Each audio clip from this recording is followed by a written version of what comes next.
Priceless ancient treasures torn out of the ground. Precious art ripped from walls and sold to the highest bidder. 22, 24, 26. Welcome to a multi-billion-dollar black market nobody wants to talk about. Until now, the grandest of mankind's achievements reduced to obscene commodities. The spoils snatched up by wealthy collectors from shady middlemen, laundered through a network of liars and thieves. It's a global crime wave, where the cash ends up in the pockets of the world's worst criminals, while nobody asks the big questions. How can it still be happening? Welcome to a modern tragedy. History itself, dug up, destroyed, sold off. This is loot. There's an old saying in the Middle East: dig a hole anywhere and you'll either strike oil or find a precious artifact. Either way, you're rich. It's kept looters, dealers, and collectors on a steady income for thousands of years. But in Iraq, a man named Saddam Hussein writes his own rules, and the looting business is changed forever. And at the height of the longest conflict in modern warfare, the Iraq Museum, once the repository of human history, becomes a crime scene. One of the world's greatest collections of ancient artifacts is gone. But is it gone forever? It all comes down to two men, two unlikely allies, armed only with a passion for justice.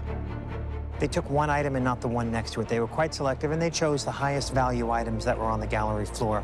Was a place that contained the heritage of mankind. And they're up against a ruthless criminal racket. Can two men rescue the history of mankind? It's a story 6,000 years in the making.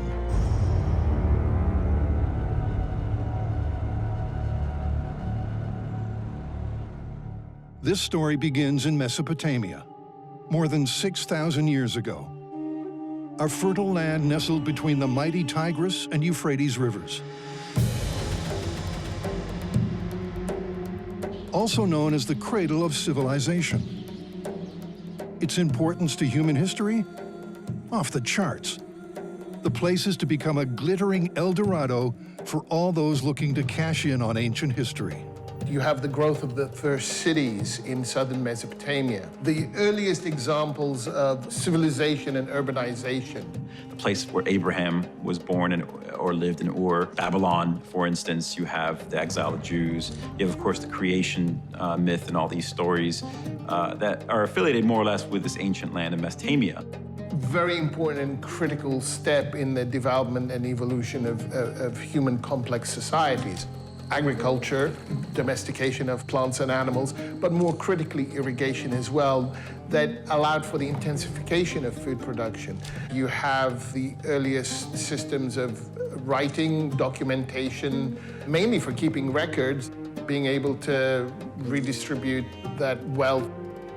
The finest examples of art and craftsmanship surviving from ancient times have ended up the most sought-after prizes of today. Many scholars look at the Waka vase as the foremost piece that marks the emergence of narrative art itself. Priceless works of art, it turns out, do have a price. The Waka vase, it dates back to the what we call the late 4th millennium, so 3,200 BC. And it came from a temple in the site in southern Mesopotamia, the site of Ur, which is really quite well known. The carving is a narrative, it's action, and it is one of the earliest that we know of. And as empires and cities rise, fall, and crumble to dust, the treasures left behind lie forgotten beneath the sand. Do the people who live in these first cities understand their legacy? And do they know what the future holds for their sleeping relics? The Sumerians actually invented time. I think they hoped this, that they would be people who would then be admired into the future. I mean, part of them wishing to create their own legacy. Obviously, the ancients would have known that looting would have been occurring even back then, and just preventing the looting of these tombs would have been a kind of primary goal. Thousands of years pass. As the 20th century dawns, inquisitive travelers and fortune seekers begin to arrive, their eyes bright with the images of unimaginable treasure from biblical times. The looting has begun. The first Europeans to bury a spade in Iraq's ancient soil take a page out of the Indiana Jones playbook. But it's hardly a righteous crusade. They take the burgeoning racket to the next level. Better resourced than the ragtag opportunists that came before, the world's first genuine archaeologists are driven by a thirst for knowledge and research. But for some, it soon becomes all about the cachet and the cash. It's bad news for history. A place like Iraq became sort of on the radar, let's just say, of Western countries in the 19th century, typically because of the connections to the Bible. So you had explorers going there, finding tablets, in some cases finding stories that were very comparable to the Bible, and finding these mythical cities that were sort of mentioned in the Bible in some cases as well. And so all these sort of created interest in the region. One guy who finds the area fascinating is respected British archaeologist Leonard Woolley. It's 1922. Leonard and his crew descend on the ancient city of Ur, legendary birthplace of Abraham. Uncovering and revealing a trove of ancient treasures to a breathless Europe, Woolley fulfills his mission while covering costs by transferring bits of Iraq back to Britain, an entirely acceptable practice at the time. The loot he sends back to a grateful British museum kicks off an insatiable appetite for Mesopotamian antiquities in Europe. It's a fascination that's not going to end well for Iraq's ancient past. But Ur is just the tip of the iceberg. More than 12,000 sites have been identified, but only 10% of them have been studied. So you have references to these ancient cities, but no one really knew where they were. So people wanted to search for them. There was a long gap between when these cities were abandoned and knowledge about them ceased effectively. The wealth of ancient treasures throughout Iraq is overwhelming and very, very seductive. For the first half of the 20th century, it's a free-for-all. The trafficking of antiquities out of the Middle East is not a new phenomenon, and there have been attempts to control this illicit trade on an international scale. The key issue with these policy attempts to prevent the trafficking of antiquities out of this region is that ancient borders are not modern borders. It's destined to be exploited by people who are looking for loopholes in the system. Ripped from the sand, these treasures are carted to the world's capitals. Now, it's wholesale plunder, as the big museums pick and choose from Iraq's ancient relics. But there are relics, and then there are relics. If the 4,000-year-old city of Babylon had a crowning glory, the Ishtar Gate was it, the work of King Nebuchadnezzar. It was constructed in 575 BC and stood as one of 8 gates into the ancient city. But if you want to see it today, you'll need to go to Germany. And if you wanted to steal an entire gate, you're going to need a big crate. The Ishtar Gate was one of the 8 gates of Babylon, and it was built by Nebuchadnezzar. It was excavated in the early 20th century. So they took all the bricks out, they packed them up. They were then taken away, smuggled out of the country. They only reconstructed in the museum the small one because they didn't have room for the big one. The small one takes up this huge, great space in the museum. While Europe's museums are busy scooping up the riches of Mesopotamia, one person wants Iraq to get a museum of its own. It's the 19th century, and a woman's place is supposed to be in the home. But a young Gertrude Bell bucks the trend big time, masters modern history at Oxford, and heads for the Middle East. And her CV is a killer. She's the first woman to work for British military intelligence, and joins Lawrence of Arabia as a champion of Arab nationalism in Cairo during the First World War. From that time on, Iraq becomes her obsession. She opens the Iraq National Museum of Baghdad in 1923 and becomes its first director. it grows into an institution worthy of Bell's legacy. By the time it's overrun by thieves in 2003, the Iraq Museum's 200,000 ancient treasures are housed in 2 massive public galleries.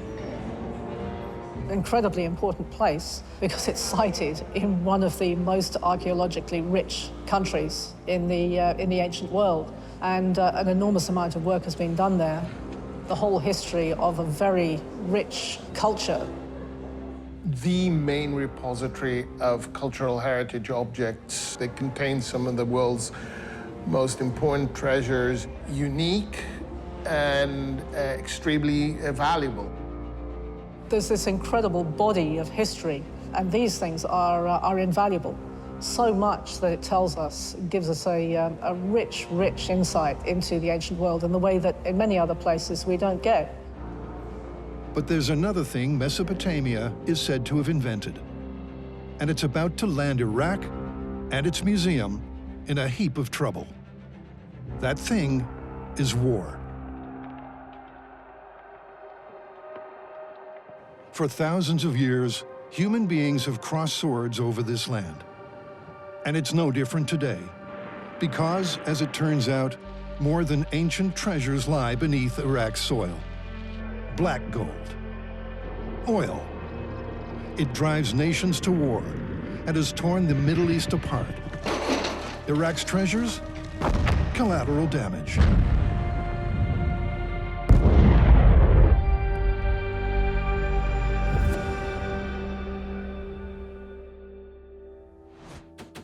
In 1979, Saddam Hussein rides to power on a wave of bloody coups and assassinations. Like all dictators, he's not short on ambition. But ironically, for someone who believes he's making history, what he's really doing is laying the foundations for the destruction of his nation's cultural heart. Not that anyone is brave enough to call him on it. Saddam is the reincarnation of the biblical King Nebuchadnezzar. At least that's what he'll tell you if you have the guts to ask him. In his past life, he was quite a guy. His credits include the capture of Jerusalem in 597 BC and sending the Jews into exile. Naturally, with a CV like that, Saddam sets himself up in a palace in Nebuchadnezzar's hometown, Babylon. Re-emulating Nebuchadnezzar and rebuilding Babylon, and he had his bricks with his name on it built into his reconstruction, which was not a great reconstruction. You could see across Iraq, I saw these things, great big posters that would be put up everywhere, these placards of Saddam Hussein, the hero. Many countries in the world really use their heritage in many ways, oftentimes for propaganda purposes. And Iraq certainly was not different, and the regime of Saddam very much did so. If you went to Iraq in the 80s and 90s, you would have seen references to sort of the ancient Mesopotamian history of Iraq. Saddam figures Iraq's history is his to do with as he pleases. One of his first meetings after his Ba'ath Party comes to power in 1968 is with a team of archaeologists. He has a plan. Saddam tells the attentive gathering he needs them to dig him up something big, something dazzling, something to blind the world with Iraq's awesome wealth. He wants it, and he wants it now. In 1988, Iraqi archaeologists working at the site of Nimrud deliver. The Nimrud treasure. It's the stuff of archaeological fantasies. The Nimrud treasure, that is a treasure associated with ancient queens of the Assyrian Empire, buried in the city of Nimrud. These were powerful queens who controlled actually a lot of the administration within the palace. And so it was undiscovered for really more than a century. The early excavators of Nimrud had missed the treasures, so an extremely rare find, incredibly valuable. It's hard to say what price would fetch. There were tablets, inscriptions in these tombs that described not to obviously disturb the tombs. Complete with a colorful curse. Near the coffin of the Queen of Assyria is a warning to those who dared disturb her remains. The gods will make their lives a misery. People have associated with this curse because, of course, there were some things that did happen to some of the excavators afterwards.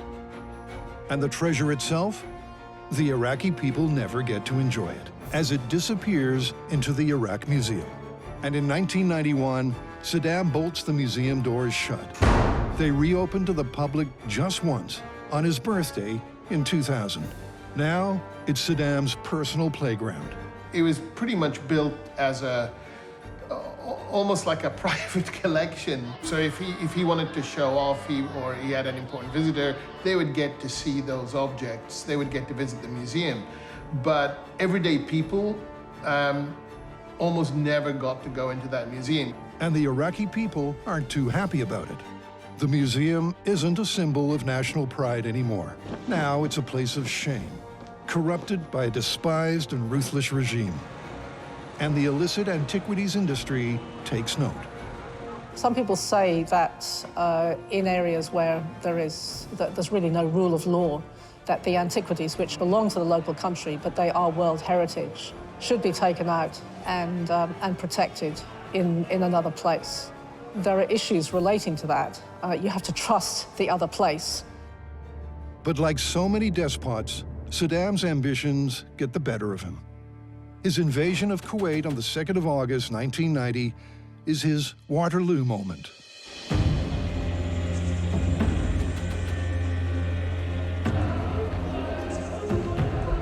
No one commits America's armed forces to a dangerous mission lightly, but after perhaps unparalleled international consultation and exhausting every alternative, it became necessary to take this action. Even in a world where democracy and freedom have made great gains, threats remain. Renegade regimes and unpredictable rulers. Kuwait is liberated a month later. Tough sanctions are meant to punish Saddam, but the Iraqi people and their ancient riches pay the price. Battling widespread poverty and malnutrition, Iraqis turn to the one thing they know for certain will earn them a crust. That's right, looting. Apart from the requisite TVs and microwaves, people also resort to what's been termed farming antiquities. Villages forming covert teams begin to uncover and steal thousands of antiquities for fat cat kingpins who grow rich on the proceeds. Tragically, the supply chain they set up will soon lead to one of the greatest tragedies in the history of human culture. At the end of the first Gulf War, people lost their jobs, people's livelihoods were threatened, people were looking for ways of making money. You know, they needed to make ends meet. And archaeological sites obviously offered one resource that could be exploited. Conflict destabilizes the fabric of society that tends to protect cultural heritage. As conflict puts people into significantly difficult financial straits, they may be forced to look for income streams that are really desperation income streams. They may start exploiting archaeological resources that in times of peace they would never consider threatening or destroying. Crooked international dealers and shady middlemen tap into this crime wave, while hungry collectors wait in anticipation. There are laws that are supposed to stop this happening, but it feels like the world is just turning a blind eye to what's going on. I think we've realized retrospectively, as material has surfaced on the market and it's surfaced in collections, we realize it moved out of Iraq in the 1990s, and it was moving out of Iraq in large quantities. So in the 90s, you see antiquities being included in the sanctions that were placed on Iraq. But the policy we have in place is only focused on Iraq. So if you're thinking like an antiquity smuggler, you're thinking about somebody wanting to create a false background for a piece, well, why don't you say it's from Jordan? Why don't you say it's from Lebanon? Or why don't you use the term Mesopotamia and imply that it's from everywhere and nowhere? You're kind of stuck when it comes to the policy that we have in place. One man is fighting an uphill battle to protect his country's heritage. Dr. Donnie George has been on staff at the Iraq Museum since 1976.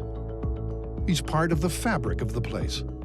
He was absolutely dedicated to the history and the culture of Iraq. He was truly dedicated. He was a very fine scholar. He was multilingual.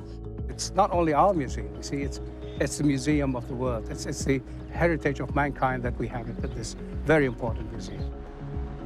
But Donnie George knows there's a storm on the horizon, and there will be little he can do to stop it. One day started it all. September the 11th, 2001. One man, Deputy D.A. Matthew Bogdanas, watches in horror as the Twin Towers fall. A U.S. Marine known as Pitbull, a student of the classics. He's always wanted to see the cradle of civilization. He doesn't know one day he'll be on the front line of an unfolding Middle Eastern tragedy. It's Osama bin Laden who orders the attacks on America. President Bush goes after Afghanistan and the Taliban first. But in March 2003, he casts the net wider. My fellow citizens, at this hour, American and coalition forces are in the early stages of military operations to disarm Iraq, to free its people, and to defend the world from grave danger. It's the turn of the millennium, and the Middle East is a tinderbox. And the heart of this ancient civilization is set to explode. But for some, there's a potential upside to this saber-rattling. Clearly, these smuggling networks that were set up then, the people involved, you know, they were clearly still active in the early 2000s, so the smuggling networks were there ready and waiting in 2003.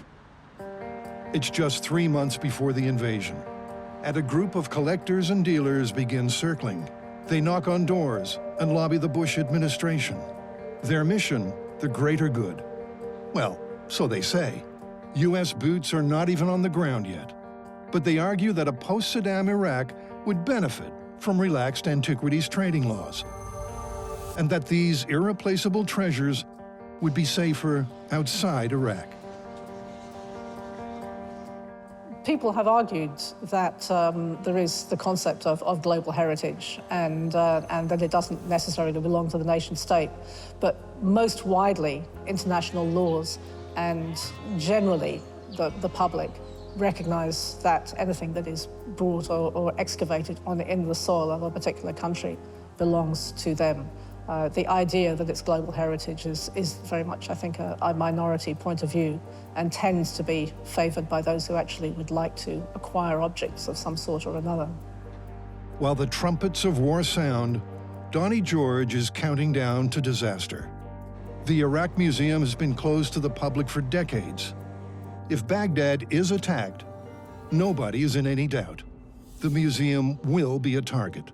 So there is zero connection between the people and their heritage. It belongs to the state. Now, if the state happens to be represented by an extreme authoritarian repressive regime, then it becomes a symbol of that regime. Around the world, concerned academics and curators join forces.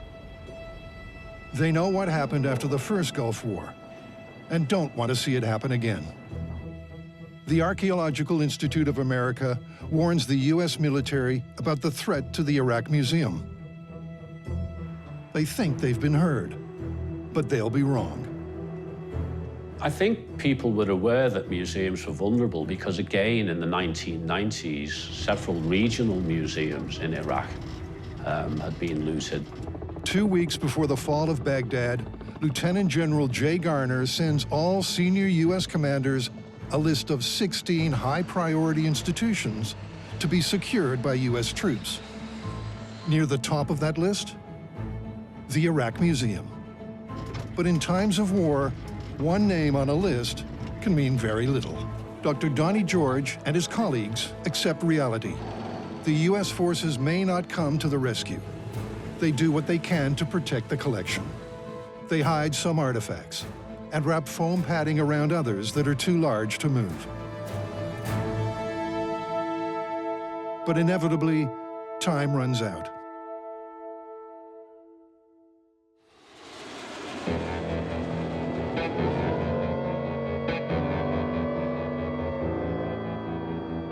As U.S. troops move on Baghdad, Donnie George sets up camp in the museum with a handful of his colleagues. He sleeps there for 2 nights, though he probably spent little time actually sleeping. But as fierce fighting rages outside the museum walls, he's forced to abandon his post.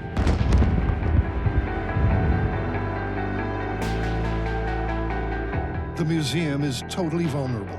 The U.S. military is aware of this, but has other priorities. In 2003, Iraq is pumping out 1/4 of the world's oil and controls more than 60% of global oil reserves. The only facility defended by U.S. troops when they enter Baghdad is site number 16 on General Garner's list, the Oil Ministry.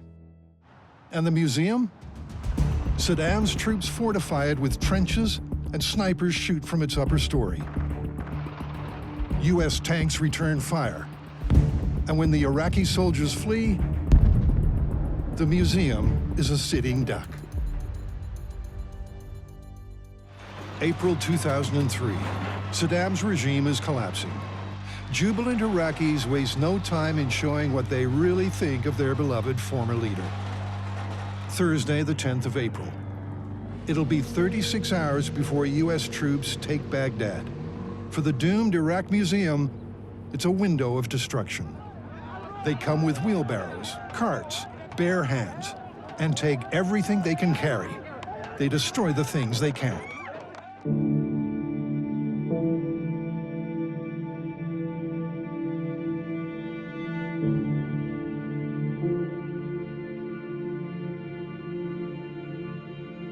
In 36 hours, the priceless collection is gone, or left as rubble. The human cost is palpable when the distraught museum staff members return to a scene that defies belief. They have dedicated their lives to the protection of one of the world's greatest repositories of human history. In its place, nothing but despair.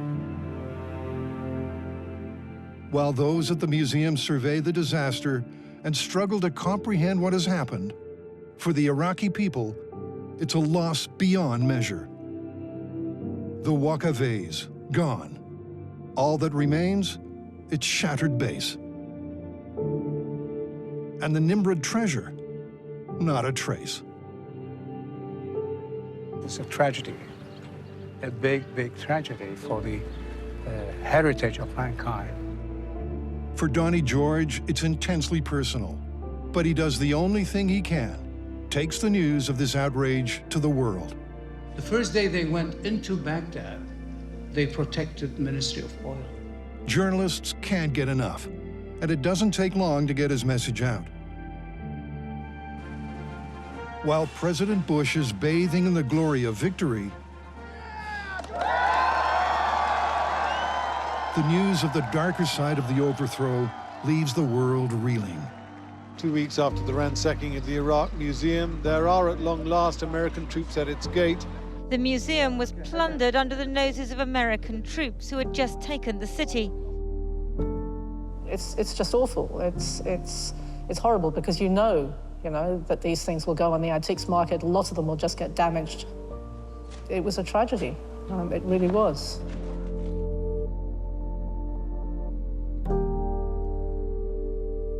And so the big question, why didn't U.S. troops step in to protect the museum despite all the warnings? In the early days of the Americans in Iraq, I think they just didn't prioritize protecting archaeological sites. It was a very new concept to them. And since then, there's been a great deal of work by a lot of people to go into the military, to educate the military, but they really didn't understand. Excuses are given. Strategic and operational reasons are offered up by the military. But in the eyes of the world, the damage has been done. It is seen as a massive moral failure. Colonel Bogdanos, the man they call the Pit Bull, arrives on the scene. He's here to lead the investigation into the sacking of the museum. Leaning on his experience as a prosecutor, he'll also rely on his passion for history as his inspiration. To get to the bottom of what went on, Bogdanos will need the help of a local. There's only one man for the job, Donnie George. The Plato-quoting Marine and the mustachioed Iraqi make kind of an odd couple, but they form a tight alliance. Together, they'll face huge challenges. But there's something not right about how the museum was looted. Clues point to something sinister. It wasn't random.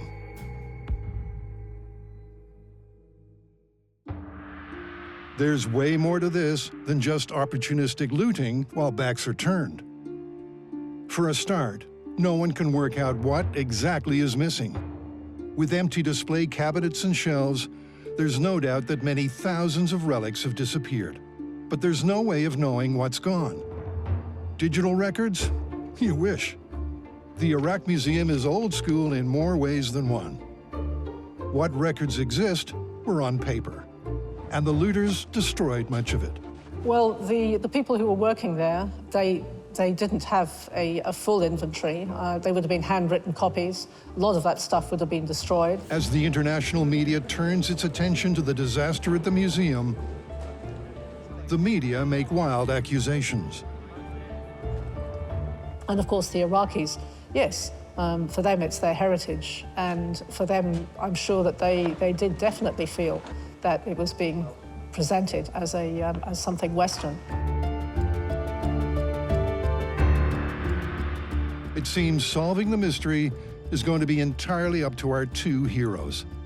They're on their own. For Matthew Bogdanos, this is personal. Across the Middle East, raids on smugglers' lairs are finding stolen antiquities in the hands of the very same people handling the trade in weapons, drugs, and humans. Bogdanos is a sworn defender of history, but he also knows the money made by selling the stolen antiquities will be used to kill American soldiers. In some ways, this is also an investigation into organized murder, looting, and death. It's a symbiotic relationship, and one that repeats in conflict zones across the globe. You're operating in a black market system. Black market is hazardous. You're operating in a system where there is, in countries where there is no rule of law. Collectors don't care about anything to do with either the provenance or the passage, the passage and the means of transport to the place where they acquire these things. They really don't care because they know that they are operating outside the law. It's not important to them. The profits from these go to fund more guns. People get robbed, they get killed. There's blood on the trail all the way down the line till it ends up in, wherever it ends up, in some little shiny closet with a light on. George and Bogdanos are faced with two jobs: retrieve as many items as possible and figure out what on earth went on. So what does the scene of the crime reveal? The destruction in the main galleries is easy to see. Of the 451 display cases, 450 have been cleaned out. But downstairs, the scene is far more sinister. A basement storage area, guarded by padlocked doors, has been breached through a hidden access point. And locked cabinets have been opened, not by force, but with keys. The area is a mess. Some of the museum's most precious artifacts have been taken off display and conveniently placed in a room with outside access. That means one thing: inside knowledge. Did they know what they were doing? You have multiple dynamics at play. In the public galleries, the evidence very clearly suggests that the individuals were selective and knew precisely what to take. This is not to suggest that random people didn't go in there as well, but they took one item and not the one next to it. They were quite selective, and they chose the highest value items that were on the gallery floor. Well, this means they knew what they wanted, and they must have been specialists.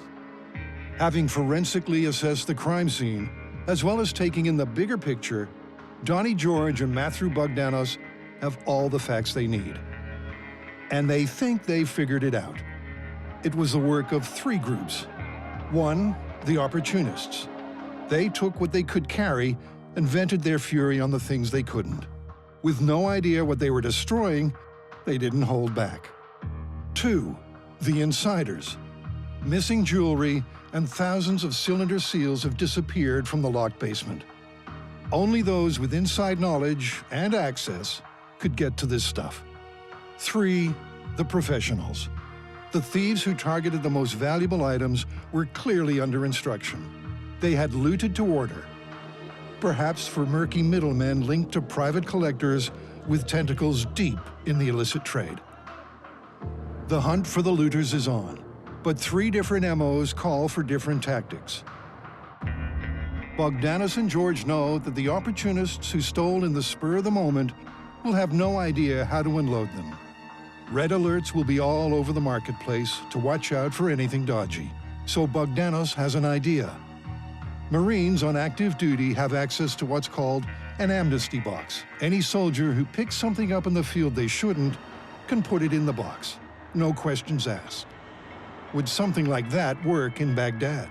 They would have people, like show up and say, oh, I accidentally, someone left these with me. If I give them back, is it going to be okay? And part of their work was just simply telling people, if you give this stuff back, nothing bad will happen to you. And you remember, most of these people, if not all of these people, had lived out for many, many years in the shadow of an extremely repressive and brutal regime, Saddam Hussein's regime. So the idea that you can, give something back and not somehow be horribly punished for it was a novelty in itself.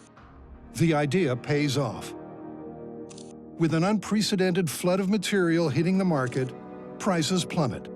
And with nowhere to sell their prizes, looters take up the offer. As it becomes more difficult to sell the loot, the trickle of returned objects becomes a flood. So much so, people resort to stopping U.S. soldiers in the street to hand over stolen treasures. And loose-lipped informers lead investigators to some of the most precious objects. Incredibly, the vase of Waka is turned in, and not a moment too soon. The Waka vase went missing in April, and it was returned in June under an amnesty. Now, why it was given back, so they may have given it back just to protect themselves, or it's possible that they may have given it back out of a sense of national pride in the end. But there's still a massive hole in the inventory. The great Nimrod treasure is still missing. But strangely, it's not listed in any of the museum catalogs. It's as if it was never there in the first place. But soon, people begin to talk. It seems the treasure is last seen in the possession of Saddam Hussein's youngest son, Qusay, a sadistic germaphobe whose preferred way of dispatching prisoners was to drop them headfirst into a shredding machine. Qusay is not known for his sentimentality. If he gets his hands on the ancient treasure, there is no telling where it might end up. Right to the end, the Hussein family see the treasures of Iraq as their personal playthings. But a determined search turns up information that gives museum staff hope. The trail ends at a flooded bank vault in Baghdad.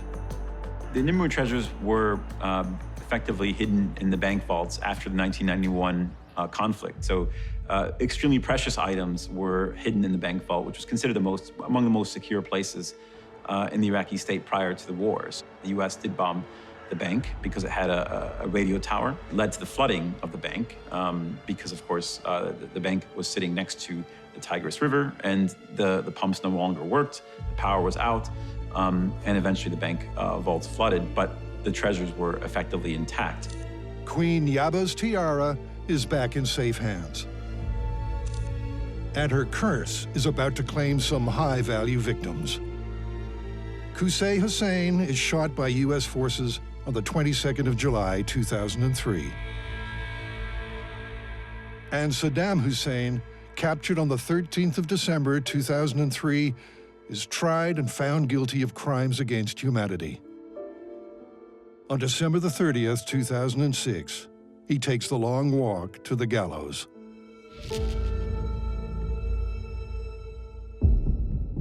As insiders and opportunists continue returning their loot, Bogdanos and George know the professionals are another story. If someone somewhere was willing to pay big bucks to get their hands on specific things from the Iraq Museum, they're not about to drop them off in some amnesty box. Most of these pieces will be long gone, and most likely across international borders. For those trying to disrupt the trade in illicit antiquities, things get dicey once loot disappears into what's called the gray market.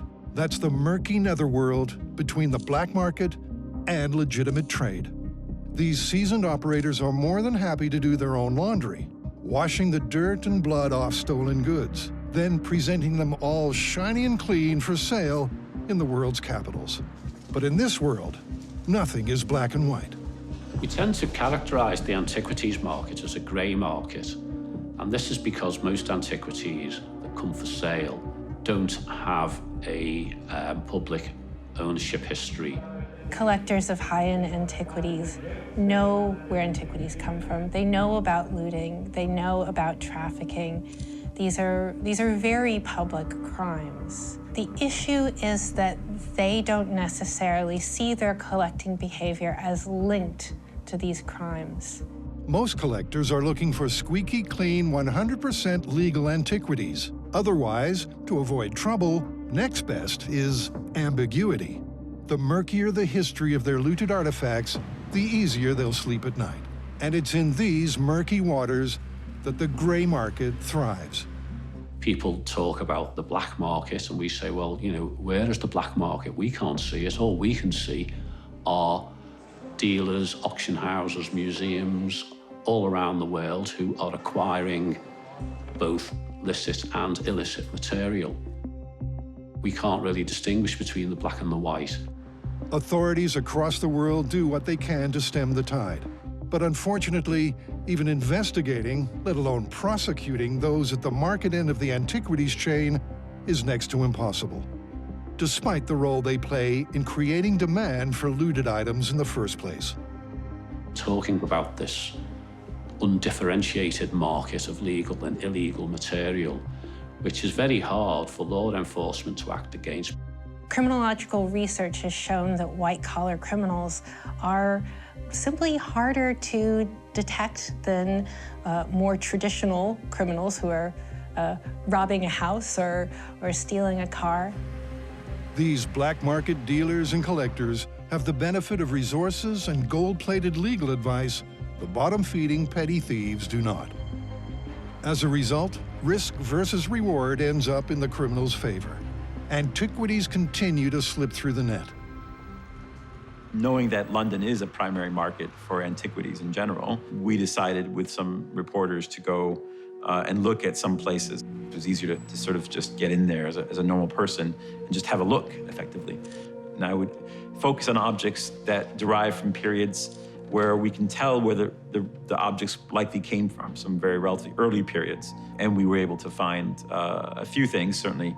And so that made it clear to us that some objects were very much likely coming in. We don't know when they came in exactly, but it does indicate that objects not only are of interest in this region, but they were also coming in. Looting only exists because there are people who buy antiquities and choose not to ask the right questions. Merely identifying the thieves won't fix the problem. It's unrelenting demand that drives the market. And unfortunately, wealthy collectors and shady dealers will almost always get what they want. Ugly morals, beautiful results. Many collectors are attracted to the physical quality of these pieces, these antiquities as artworks, as representations of beauty. And if you think about it, who wouldn't want beauty in your home?